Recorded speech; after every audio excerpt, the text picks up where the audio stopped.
tomorrow on YouTube. Either way, it still counts. You and I have talked a lot about how one of the fun parts about covering politics is kind of getting to know some of the people who will be in leadership positions. And we're going to talk to Dr. Amy Acton tonight. People may remember her from the height of COVID. She was giving a lot of briefings. She was the health director in Ohio. She's running for governor of Ohio, and she is like a real shot. But I think a lot of people are just getting to know her. So we're going to introduce her of sorts. I'm looking forward to that. She is one of the most fascinating candidates this cycle. And yes, got a real shot. It's going to be a really interesting race, that gubernatorial race. It will be. All right. Well, good luck tonight. You already taped it, probably. Yes, exactly. I'll watch it later. I'll watch it later. I'll see you tomorrow. See you tomorrow. Okay. Okay, everyone. Obviously, it is another election night in America. It seems like they're coming all the time now. They're all exciting. They tell us something every time. And there are a number of interesting races happening tonight that have been happening today. We're going to dig into a bunch of them and talk about what they mean for November. And also talk to some of the candidates who are at the center of all of this action. But we just have to start with the state of Indiana, where the results of the Republican state Senate primaries are still pouring in, and they will still continue to pour in through the course of this show. And that is a sentence that I never thought I would have to say on this show, because normally a Republican primary election for state Senate seats in Indiana is really not the kind of thing that would be national news. But this is not a normal primary, because Donald Trump decided to put his political energy and an enormous amount of resources motivated by venom into an effort to oust more than a half a dozen Republican state senators who refused to go along with his plan to rig Indiana's congressional map. Now, as of this hour, and again, we're going to keep you updated as we learn more, 4 of Trump's challengers have managed to unseat incumbent Republicans, while one incumbent Republican has managed to beat their Trump-backed challengers and hold on to their seats. And we're still waiting on final results from 2 races, and we'll bring you those results as we get them. And just to be clear, as you're watching this and you're thinking, what does this mean? I just want Democrats to have some control again of some body of power in this country. To be clear, this is not a bellwether of anything other than the lengths a crybaby in the White House is willing to go to take out people who cross him. I mean, what he set off is an absolute civil war that has been raging inside the Indiana Republican Party over these primary challenges since last summer. It's been ongoing for a long time. And outside groups burned a whole bunch of money on the airwaves with ads targeting Republican incumbents, most of which focused pretty heavily on Donald Trump. Holdman against Trump for China. No wonder President Trump endorsed Blake Fichter instead. Liberal rhino Linda Rogers. President Trump endorses Dr. Brian Schmutzler, strong, pro-Trump. Trump-endorsed Michelle Davis will never let you down. Endorsed by President Trump. Soft on skin. Soft on bottoms. Soft on China. The last one's my favorite. It's a real leap there from bunnies to toilet paper to China, but that's political ads. Anyway, that is what it's been like for voters in Indiana over the last few months. Constant. Republican campaigns and outside groups spent a whopping $12 million on ads heading into this primary. And remember, that's not $12 million that Republicans spent against Democrats in an election year that their party is expected to face enormous challenges holding on to the House, maybe the Senate, and a number of gubernatorial seats. Again, that's $12 million worth of ads run by Republicans against Republicans because of Donald Trump's petty grievances. It's $12 million that Republicans could have spent in Ohio, where Democrats, as I was just talking with Chris about, have a chance to win the race for governor for the first time in 20 years after Republican voters in that state just voted today to make former presidential candidate and Doge bro Vivek Ramaswamy their nominee. That guy's still around. We'll talk more about him later in the show. Now, later in this hour, as I was just talking with Chris about, I'm going to talk to the Democrat in that race, former state health director, Dr. Amy Acton, about how she plans to run against Ramaswamy, how she plans to win in a state that Democrats have not held the governor's mansion for 20 years in. Republicans also could have spent that $12 million in Michigan, where today voters also went to the polls to vote in a special election that will determine control of the state Senate. Since Trump's election, Democrats have flipped 30 state legislative seats, while Republicans have flipped 0, a total of 0. And today's election in Michigan is basically their last and final chance to flip a seat. Now, the Democratic candidate in that race, Shedrick Green, will also join me here later on in this hour. Clearly, that $12 million, so this is my point, could have been spent elsewhere. Instead of pouring millions into Republican on Republican food fights at Donald Trump's behest. But Trump insisted on spending the last several months and a lot of Republican donor money to replace some Republicans with other Republicans in a state he won by almost 20 points less than 2 years ago. I mean, how would you feel about that if you were Senator Susan Collins in Maine, in the fight of her life against Graham Plattner, who also outraised her by $1 million last quarter? Or Senator Don Husted in Ohio, who is barely holding on against former Senator Sherrod Brown, who also outraised him by $7 million this year. Or any of the more than 20 Republican House members who have been outraised by their Democratic challengers. Not great is the answer. Not great at all. I'm sure the White House political team is getting some calls about all this spending by outside groups and Republican donors. So why is this happening? Why was Trump so obsessed with these local races in Indiana? Why was he so dead set on replacing some local Indiana Republicans with other local Indiana Republicans? Well, it all started when Donald Trump demanded that Republican-controlled states start redrawing their congressional maps to give his party an advantage in the midterms. And we've talked about that a lot on the show. And of course, Republican lemmings in states like Texas, Missouri, North Carolina dutifully followed Trump's command and redrew their maps. But in Indiana, a handful of Republican state senators pushed back on Trump and rejected his plan to redraw their maps.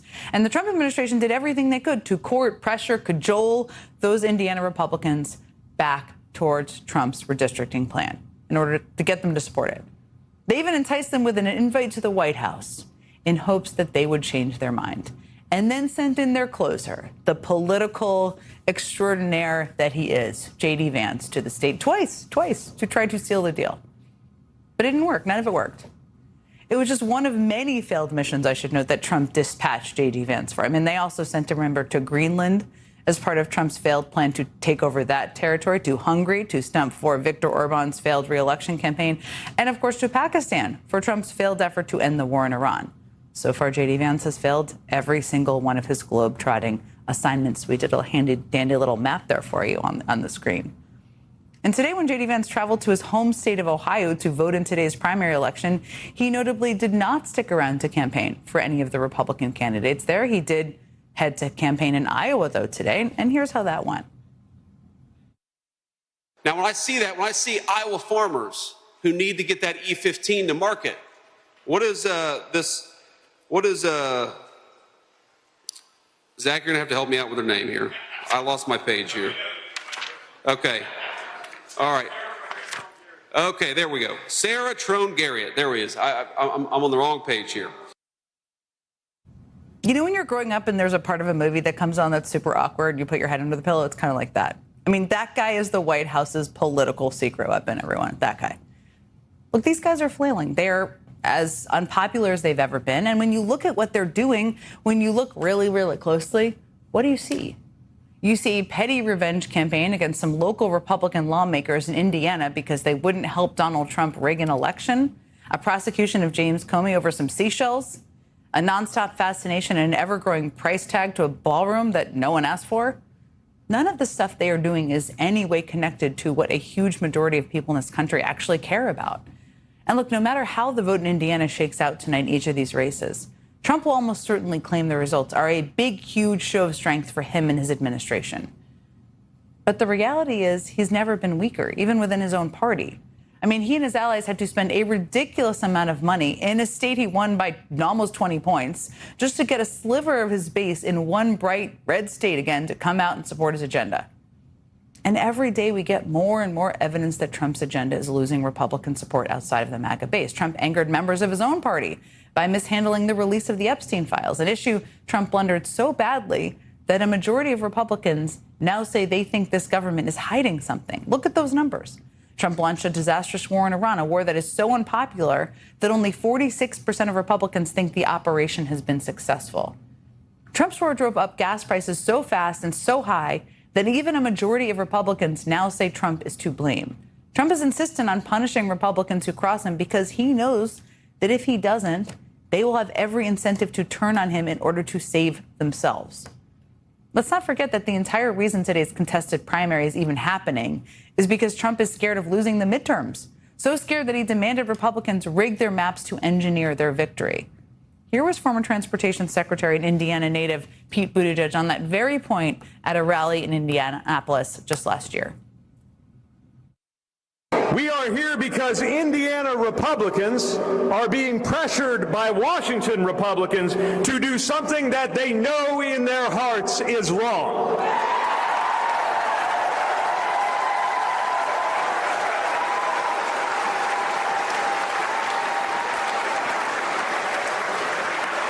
They are being pressured to change the rules so that voters don't have a say anymore, and they know that that is wrong.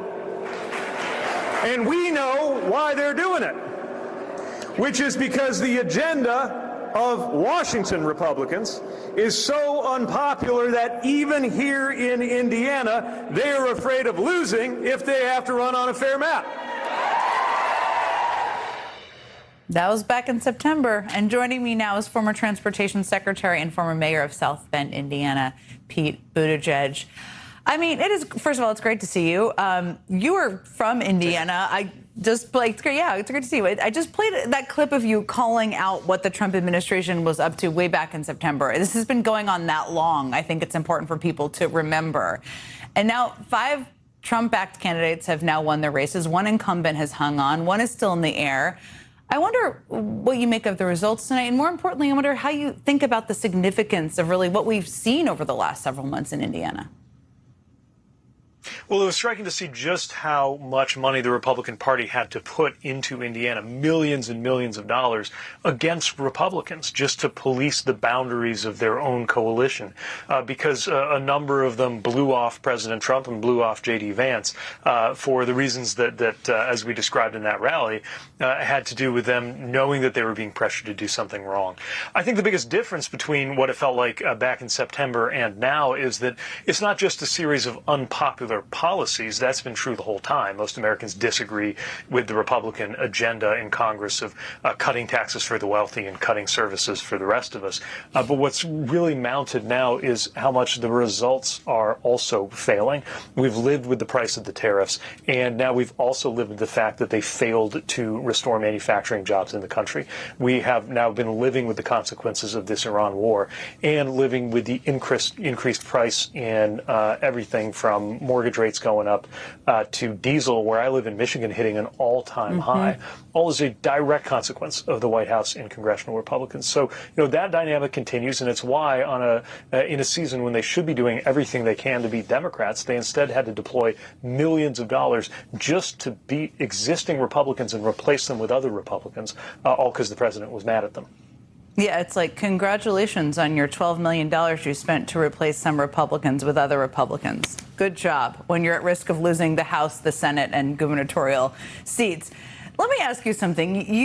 We have talked before about sort of what politics could be, what we all hope it will be again. I mean, these Republicans in Indiana, you probably don't agree with them on much. I don't agree with them on much in terms of their policies, but they knew what was coming if they stood up to Trump. They stood up to him anyways. They decided, some of them at least, that there are worse things than losing an election. I just wonder how different you think our country and our politics could be if more Republicans had that in them. And do you think, you've been traveling out there and the country, that there are more of them out there? I do. I mean, I see it everywhere I go. We have been going to a lot of more conservative areas. We did a town hall in Oklahoma. It was great. We had about 2,000 people come out. I was in Marjorie Taylor Greene's old district where we had hundreds of people come out, and the Democratic candidate overperformed by about 25 points. Headed to Montana soon, and there are a lot of people on all sides of the aisle who are fed up with the role of money in politics and taking action to do something about it. So I do believe a different kind of politics is possible. Look, Democrats are always going to disagree with Republicans. I'm always going to disagree on a lot of issues with Republicans. But if we're all actually talking about what we believe in, that is better than Republicans repeatedly having to feel pressure to either lose their career or do something wrong because the president is demanding it of them. And I think what we saw also, and this is a really important thing to think about as we go into the future, is there are a lot of Republicans in office now who are realizing that their political career, even if they do lose an election along the way, is going to last longer than Donald Trump's domination of the Republican Party. They are planning for life after Trump. Democrats need to learn to do the same thing, not only to vigorously oppose what he's doing wrong, as we must, but to make clear our constructive governing agenda for what we will begin to do on that day when he leaves the political scene.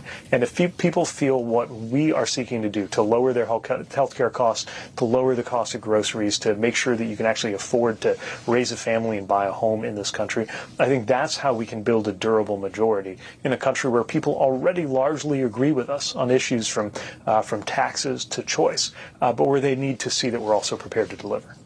Yeah, I think that's a big takeaway from the election in 2024. No question. I mean, tonight, and we're about to talk to Dr. Amy Acton. We're gonna keep talking about politics through the course of the show. But one of the backdrops, and you alluded to this, is certainly the war with Iran. And there are so many impacts on the country. Obviously, the members of the military whose lives have been lost, and gas prices skyrocketing. There are lots of impacts on communities across the country. It's just so rare for a national security issue to be a driver for voters. I wonder, as you're talking to people out there and just your political sense, how much do you think that is a driver right now for people in the country, Democrats, independents, and others who are really deciding where they're going to be in this moment?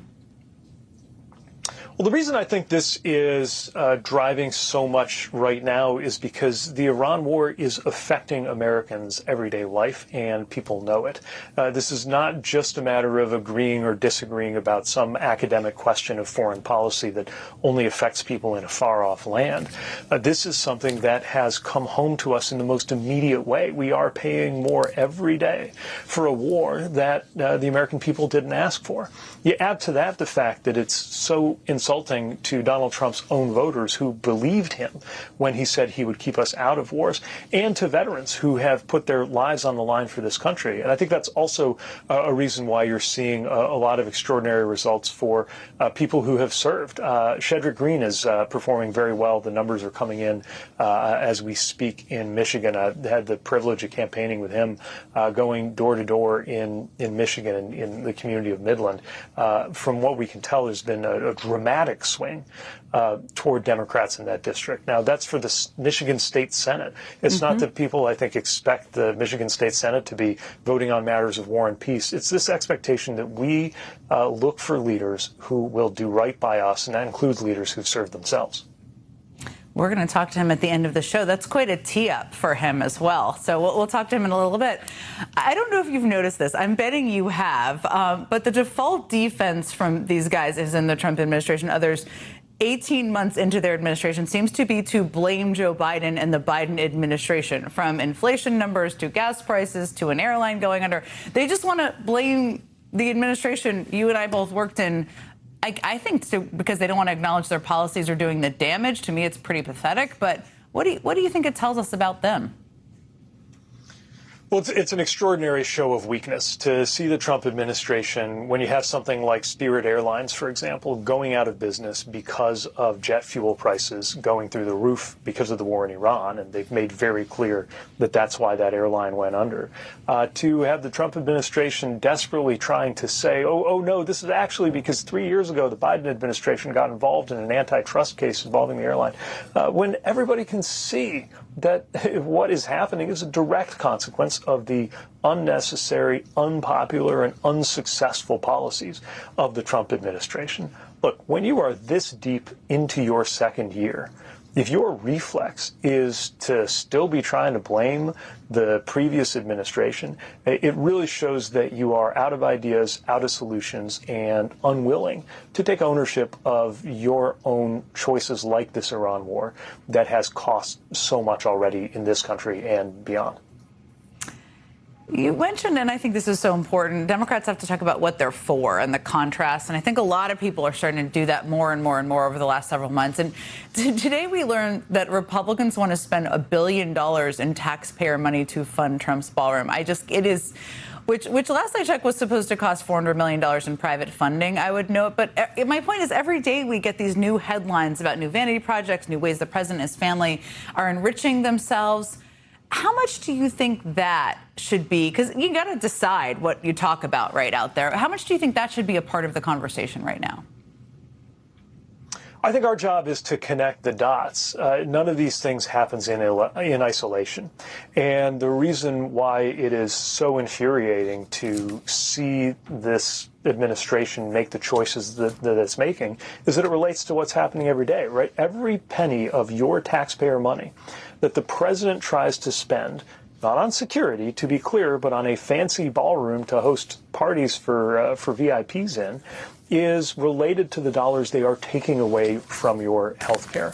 And every minute that they spend on things like the latest news today, renaming the airport in Palm Beach after Donald Trump, is attention and energy that is coming away from things like dealing with very real problems in the aviation sector today in America. So none of these things happens in isolation, but I think our job is to make very clear how everyday life could be better in this country, that it doesn't have to be this way. But that means addressing the corruption, addressing this mismanagement, the self-dealing, and the plain old bad policy coming from this administration, and replacing it with an agenda that will put food on the table, that will make healthcare more affordable, that will mean that you can get things like paid leave when you need it to take care of your family, and a fairer tax code that will see to it that a teacher or a nurse or a firefighter in America is not paying, as it is today, a higher tax rate than billionaires. These are things the American people already agree with us on. We just got to make sure we keep the focus squarely on the connections among all these issues. Pete Buttigieg, thank you for fitting us in, talking to us about all these issues tonight. I really appreciate it. Likewise, glad to be with you. Okay, we are just getting started tonight. We've got more results to get to, more candidates to talk to. Dr. Amy Acton just became the Democratic nominee for governor in Ohio and delivered her victory speech moments ago in Columbus. And that means the stage is now set for her race against one of the most annoying characters in the MAGA cinematic universe. Amy Acton is standing by, and she joins me next.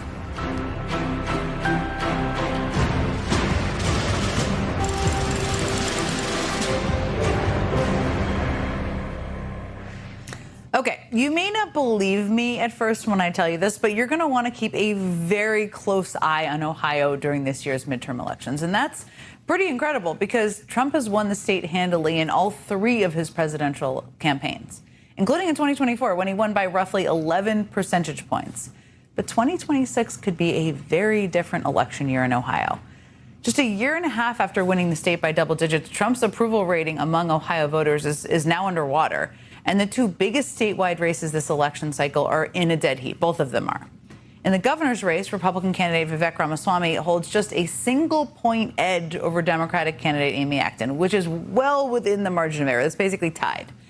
And that is a remarkable margin because Ohio hasn't elected a Democratic governor in 20 years. And Amy Acton, the former director of Ohio's health department, looks like she has a real shot to win this thing. Now, you might recognize her opponent. I already mentioned him, so you already know who it is. And in case you justifiably memory hold this guy, Vivek Ramaswamy is, of course, a former businessman and a failed 2024 Republican presidential candidate. Who can forget how annoying he was on the debate stage? And after he dropped out, Trump tapped Ramaswamy to co-lead the so-called government efficiency project, DOGE, along with Trump's billionaire benefactor, Elon Musk. Now, Ramaswamy lasted about 2 months before being pushed out. And after that, he tried finding a new job in politics, first by vying for the appointment to the Ohio Senate seat that J.D. Vance vacated. And when that didn't all pan out, launching his run for governor. Well, tonight, Ramaswamy officially became the Republican nominee for Ohio governor, and that likely has more to do with being a MAGA personality and less to do with his actual political instincts, which just are not awesome. I was sitting next to Emily, who asked me what my favorite state was. Was it Ohio, where I'm from? And I said, Ohio's a good state. I can't say it's the best state. Again, running to be the governor of that state, the campaign ad kind of writes itself. Meanwhile, Amy Acton, who officially became the Democratic nominee in Ohio tonight, is making it pretty clear how she thinks about her state. I need you to know that I love Ohio. I love this state. It has given me the opportunity of a lifetime, coming from one where I know it might not have gone this way. When you love Ohio, you do not move your business to Texas before running for governor. You do not tell Ohioans that affordability is a buzzword, and you do not pitch tax schemes that line the pockets of billionaires while raising costs for the rest of us. Joining me now is Ohio's Democratic nominee as of today for governor, Dr. Amy Acton. Thank you for being here with me today. Thank you, Jen. It's wonderful to be here with you. In 2024, Trump won. I mentioned this already, Ohio by 11 points. I think a lot of people watching are like, is there really a shot in Ohio? Is there really a shot? And I promise you there is. But now a year and a half later, your statewide race is within the margin of error. It's basically tied. What do you attribute that shift to in your state? Well, let me tell you, Jen, I am an Ohioan, lifelong Ohioan, and I am a doctor. I am not a politician, but I am a lifelong public servant. And I have been on the road traveling to every corner of the state, quite frankly, going places Dems haven't been in a while. And everywhere we go, people are showing up in record numbers. It does not know party. They are exhausted of trying to keep pace when everything is so unaffordable. And they're exhausted by the hate and the chaos and the vitriol. They are longing for public servants again who actually solve problems instead of make them. And that is what we've seen everywhere we go. We are now seeing what looks like a movement of the people longing for change. One of the issues, I love talking to people like you who have been actually talking to voters and having conversations. One of the issues we talk about a lot, and I know is on the minds of a lot of Americans and people in Ohio, is the war in Iran. And I know according to a recent poll, a majority of Ohio voters oppose Trump's war with Iran. From what you've seen and the conversations you've had with people, what is the reaction to the impact of Trump's ongoing war? How is it impacting people? How are you seeing it as an issue in this race? Well, I'll tell you, what I'm mostly hearing from Ohioans is cost of everyday life. It is absolutely, people are doing everything right. They're working harder than they have ever worked, but there is no more breathing room.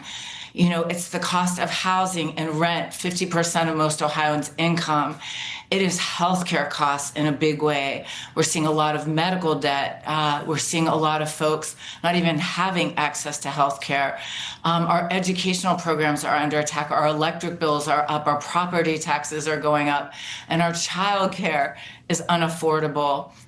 People are really talking, 95% of what they say isn't controversial. And we're seeing this in our numbers too. We're doing so well with Democrats, but we are solidly beating my opponent in independents. We're seeing tons of Republicans crossing over.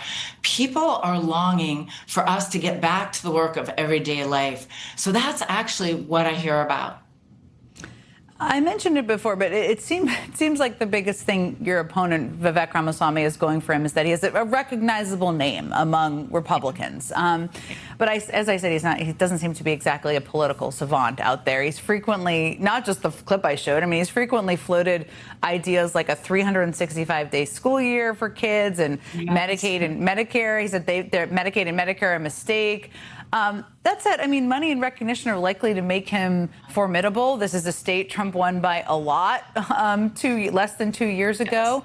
How are you approaching this campaign with all of that in mind? I am running against a self-funding billionaire who truly has ideas that stun most Ohioans. You are right. Medicaid and Medicare are mistakes when we have 11 rural hospitals on the verge of collapse and people going an hour to an hour and 15 minutes just to deliver a baby. We actually have babies being born roadside. He says things like people are struggling because they're lazy and mediocre and not working hard enough. And that is absolutely not the Ohioans I know. The list goes on and on, but I can tell you, our message is really resonating with Ohioans. We are up against a self-funding billionaire. We're blessed, if you remember the old adage, as goes Ohio, so goes the nation. That's what it's looking like in Ohio right now. We have a really great chance. We need everyone's help, of course. We actually outraised my opponent last quarter, but he self-funded quite a bit. So we're asking folks to come to actonforgovernor.com, learn more about our race. I've been a public servant my entire career. I grew up in Youngstown, Ohio, pretty rough childhood.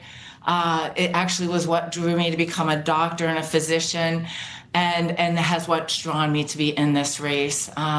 Ohioans are ready for change, and we'd love everyone's help. This is very competitive, and when Ohio is competitive, that's a very hopeful thing for this nation. Dr. Amy Acton, I have a lot of family in Ohio. My husband's from Ohio. Thank you for joining us tonight. Really appreciate it. Thank you. Thank you. Thanks to everyone. Good night. Okay. Yeah, absolutely. Thanks for being here. Okay, I'm gonna show you just two headlines here. Here's the first headline from the Washington Post. White House lawyers prep staff for dealing with a Democratic Congress. All right, guys, it's 6 months away, the election, but they're prepping. Second headline from NBC News, Republicans propose $1 billion in taxpayer dollars to secure a Trump ballroom. We'll talk to Pete Buttigieg about that already. I'm going to tell you what one has to do with the other when we come back.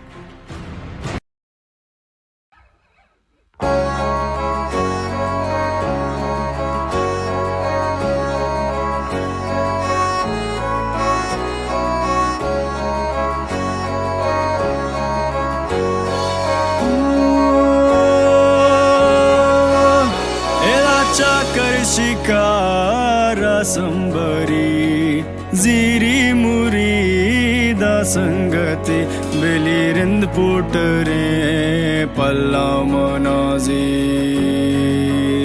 Sai बिलदता सड़दार संगता साई रोशे पका हो खवै बेली मड़ बेसवी मड़ दे देने जी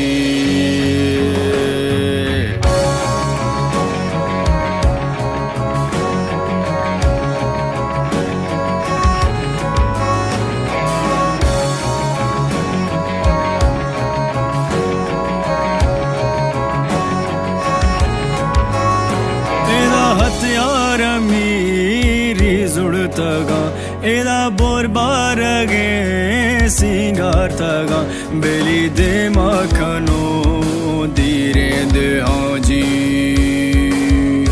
साई से भी है बर केवला हाजी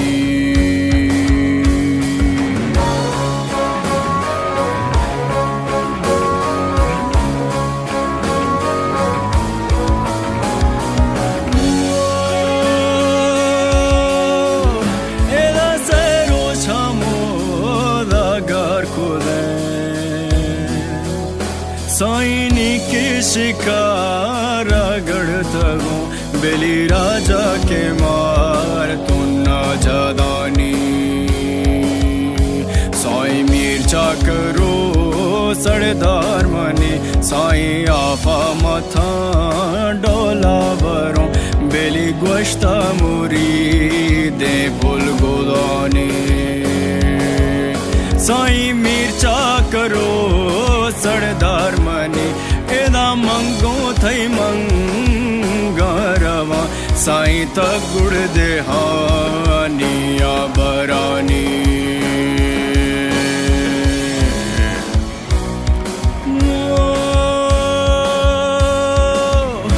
एदा हानी मलूक जानी दगे माझी मता से देख दे एदा आफे कथा इर्गिश्ता गांजी साई बूचो खुदो आफ्ता गांजी बेली आफ मलू का वार्तगा आफ दिलार जीवार्तगा एदा गिंद वदी बेअकुला आपके मुरीदा वार्तगा साई को करतगो आप कष्टगांजी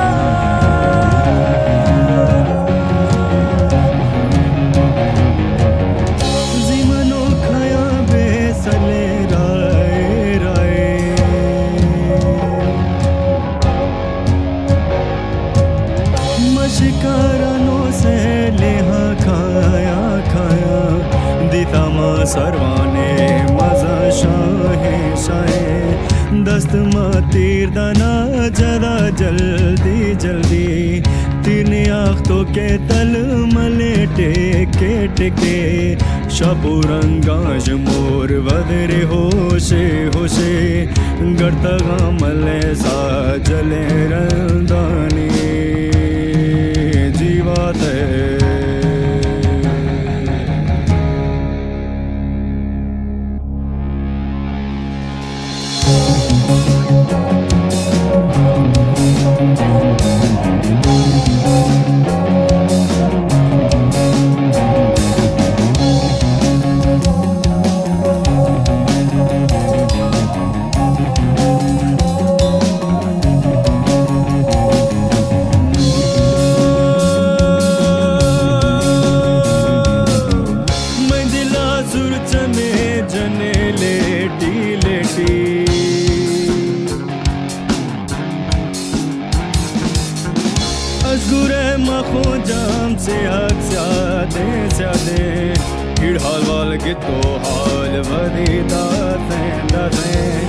मार्गो हाल छे रवा दाते आलमा कुला हैर मेर बीता बीता कब तक वो कारी है सदो माहे माहे लाल सदो बच्ची दो रखा भी मारे जीवाते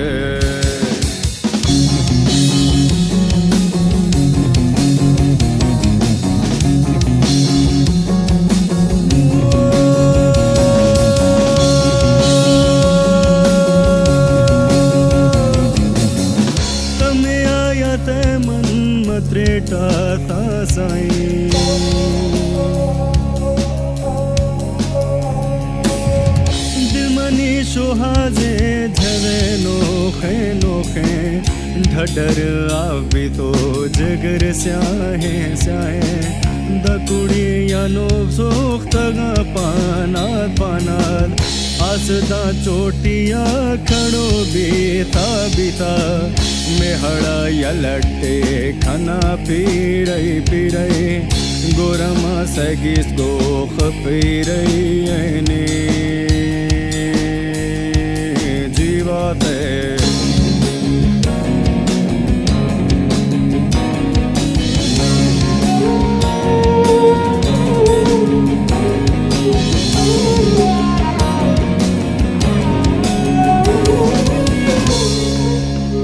मुलिद आजुए खुदे केस्ता केस्ता